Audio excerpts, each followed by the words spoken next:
Hi friends, good morning. Welcome to our YouTube channel खबर in education. दोस्तों, इस video में हम बात करने वाले हैं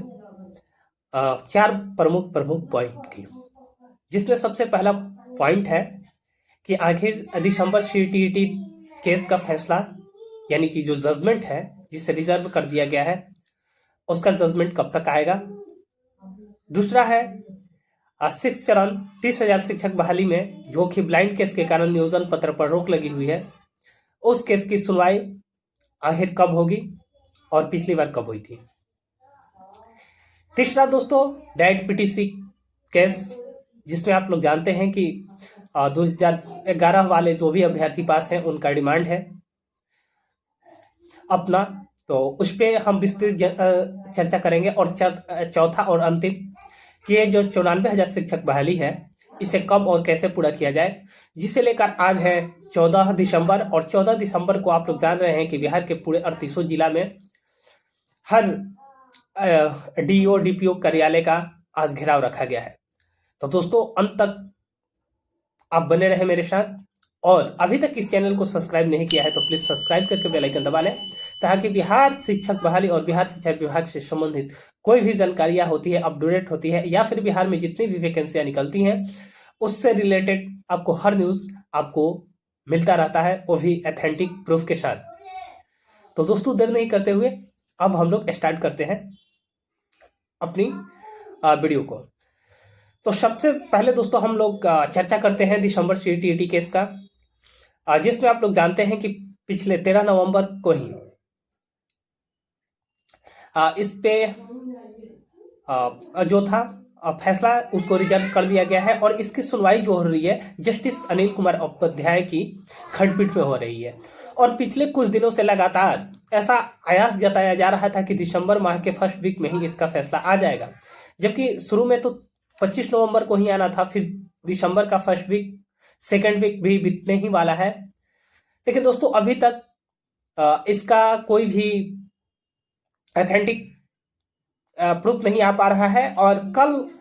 हमने जाकर साइट पे चेक भी किया कि कल यानी कि आज 14 तारीख के दिन में कोई भी ऐसा लिस्टिंग नहीं देखने को हमें मिला जिसमें जस्टिस अनिल कुमार उपाध्याय की बैठक, मतलब उनकी बेंच जो है वो बैठ रही है।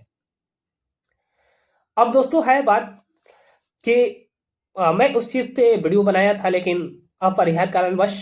हमें उस वीडियो को डिलीट भी करना पड़ा है, जिसमें एक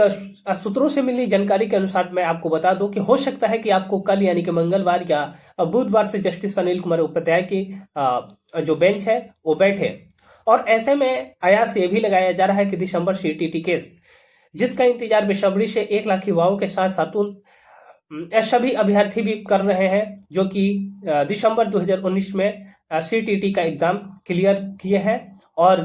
वे चाह रहे हैं कि इस बहाली प्रक्रिया में हमें भी मौका मिले। तो इस केस पर बड़ा फैसला ये हो सकता है दोस्तों कि आपको मंगल या बुधवार से जस्टिस अनिल कुमार उपाध्याय की बेंच बैठ सकती है। और ऐसे में बहुत ही जल्द, मतलब कि दिसंबर के लास्ट वीक तक, लास्ट महीने तक इसकी फैसला आपको आ सकती है। अब सेकंड नंबर दोस्तों हम लोग बात कर लेते हैं जो छठे चरण की शिक्षक बहाली प्रक्रिया चल रही है, जिसमें फाइनल अगस्त में ही इनको अपॉइंटमेंट लेटर मिलने वाला था, लेकिन उसके पहले जो ब्लाइंड केस है वो हो जाने के कारण इस बहाली प्रक्रिया पर रोक लग गई, जिसकी सुनवाई पिछले 8 दिसंबर को हुई थी। और अगला जो डेट है दोस्तों वो आपका 19 जनवरी दिया गया है। तो अगले साल में हम उम्मीद करते हैं कि इन सभी अभ्यर्थियों का भी 19 जनवरी का जो सुनवाई रखा गया है उसमें सुनवाई हो, और साथ ही साथ जो 30,000 शिक्षक बहाली चल रही है छठे चरण की, उन सभी अभ्यर्थियों के हाथों में अपॉइंटमेंट लेटर हो। तीसरा और लास्ट केस की जो चर्चा करते हैं तो हम लोग आ जाते हैं डाइट पीटीसी केस के बारे में। तो दोस्तों, डाइट पीटीसी केस का जो फैसला है तो ये देखा जा रहा है राजेंद्र कुमार मिश्रा के बेंच में। तो राजेंद्र कुमार मिश्रा का भी बेंच अगर कुछ दिनों से देखा जाए तो उनका और जस्टिस अनिल कुमार उपाध्याय, ये दोनों लोगों का बेंच अभी तक पटना के हाईकोर्ट में नहीं बैठ पा रहा है। और नहीं बैठने के कारण अभी तक कुछ नहीं हो पा रहा है। और जो राजेंद्र कुमार मिश्रा है उनका जो अभी केस और देख रहे हैं वो चक्रधारी सर है। और चक्रधारी सर का भी जानते हैं आप लोग कि कोर्ट में कितने केस का वजन होता है और कितनी ज्यादा सुनवाइयां करनी होती है, जिस वजह से बहुत ज्यादा केसेस पड़े होने के कारण जस्टिस अनिल कुमार उपाध्याय और जस्टिस राजेंद्र मिश्रा इन दोनों की बेंच अभी नहीं बैठ पा रही है। तो जैसे ही बैठेगी उम्मीद है कि आगे दिसंबर सीटीटी केस का फैसला के साथ साथ डेट पिटीशन केस की भी सुनवाई होगी। अब दोस्तों अब बहुत ही महत्वपूर्ण पॉइंट पे हम बात करने वाले हैं, जिसमें आज है 14 नवंबर और 14 नवंबर को पूरे बिहार समेत बिहार के 38 जिलों में जो अभ्यर्थी हैं ये परेशान होकर कहीं ना कहीं आज डीईओ डीपीओ कार्यालय का घेराव करने का प्रोग्राम रखा है, जिसकी विज्ञप्ति पहले ही 38 जिले में जो डीपीओ कार्यालय है वहां पे दे दी गई है और जिसका लिस्ट भी जारी कर दिया गया है। दोस्तों उम्मीद करता हूं कि अगर आप भी 94,000 शिक्षक बहाली में अगर अपना फॉर्म अप्लाई किया है, अगर आप चाहते हैं कि जल्द से जल्द ये बहाली प्रक्रिया पूरी हो, तो दोस्तों आपको जो लोगो दिख पा रहा होगा आपके स्क्रीन पे, वो लोगों के साथ साथ आप जो भी अपने नजदीकी नियोजन इकाई है, डीपीओ कार्यालय है, वहां संपर्क करें, वहां आज जाए, करीब 10 बजे के आसपास वहां पे पहुंच जाए, या फिर जो भी आपके एक्टिव मेंबर हैं उनका शेड्यूल जारी किया गया है, हल्का सा मैं आपके स्क्रीन पे भी दिखा पा रहा हूं। और अगर आपको चाहिए उसका पूरा,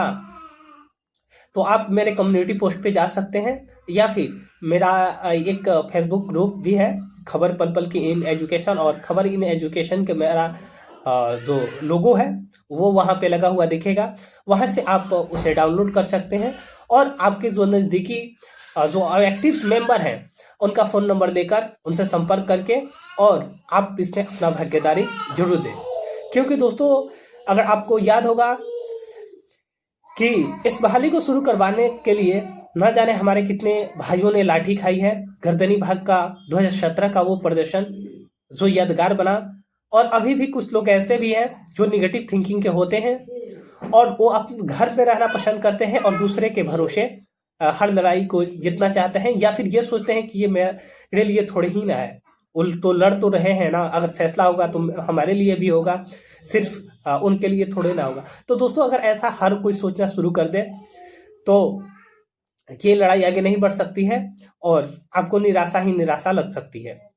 पिछले 1.5 सालों से ये बहाली प्रक्रिया लटकी हुई है, लेकिन कोई भी इस पे ध्यान देने वाला नहीं है। पहले सरकार की गलत नीतियां, अफसरशाही, और अब अफसरशाही, और उसके बाद में अभ्यर्थियों के आपसी झगड़े कहीं ना कहीं इस बहाली प्रक्रिया को बेधर में लटकाए हुए दिख रहे हैं। तो दोस्तों उम्मीद करता हूं कि आप लोग अब तक संपर्क कर ही लिए होंगे, और जो नहीं किए हैं तो प्लीज हाथ जोड़कर विनती है कि वह लोग अपने नजदीकी डीईओ डीपीओ कार्यालय से संपर्क करें और अपने जज्बातों का वहां पे प्रदर्शन करें और उनके कामों में सहयोग करें। दोस्तों इससे जुड़ी हुई एक और सूचना है जिसे आप लोगों से शेयर करना बहुत ज़्यादा ज़रूरी है, क्योंकि आप यहाँ पे जाएंगे तो बहुत सारे निगेटिव थॉट के भी लोग वहाँ पे पहुँच सकते हैं, जिसमें कुछ ऐसे भी अभ्यर्थी हो सकते हैं जो वहाँ पे कुछ इसमें खलबल डालने की भी कोशिश करेंगे। जैसे मैं कुछ ऐसे पॉइंट तो नहीं बोलना चाहिए, लेकिन जो है कि सिर्फ आप लोग अगर कोई 2 ही 3 मुद्दे पे बात किया जाएगा कि जल्द से जल्द फाइनल मेरिट लिस्ट 6 to 8 का या फिर 1 to 5 का है, उसे जल्द से जल्द जारी किया जाए। अगर इसके सिवा कोई भी अभ्यर्थी किसी भी प्राथमिकता या फिर किसी अन्य मुद्दों पर बात करता है तो आप उसको इग्नोर करेंगे, उनको वहां से दूरी बनाने की कोशिश करेंगे, और जहां तक हो आप पूरा अपना दबाव बनाएंगे और लिखित आश्वासन लेने की कोशिश करेंगे। 13 नवंबर का जो प्राथमिक शिक्षा निदेशक का लेटर है, उस लेटर को अपने साथ रखेंगे और उन्हें दिखाएंगे, और बहाली मोर्चा का, बिहार शिक्षक बहाली मोर्चा का जो भी बनाया गया है फॉर्मेट, उस फॉर्मेट को आप लेकर जाएंगे वहां पे अपनी नियोजन इकाई जहां पे डीपीओ कार्यालय का नाम डालेंगे और अपनी बातों को रखेंगे, और उसके बाद में आप लोग डीएम से भी मिलकर और डीएम से भी उनको ज्ञापन देंगे। और ये कि अगर ये अफसरशाही चलती रहेगी तो हम लोग अपने प्रदर्शन को आगे बढ़ाएंगे, और इस बहाली प्रक्रिया को जल्द से जल्द पूरी हो। इसी मंगल कामना, शुभ कामना के साथ दोस्तों एक बार फिर मिलेंगे हम अपनी अगली वीडियो में एक नया इन्फॉर्मेशन, एक नई जानकारी के साथ। तब तक के लिए नमस्कार, जय हिंद।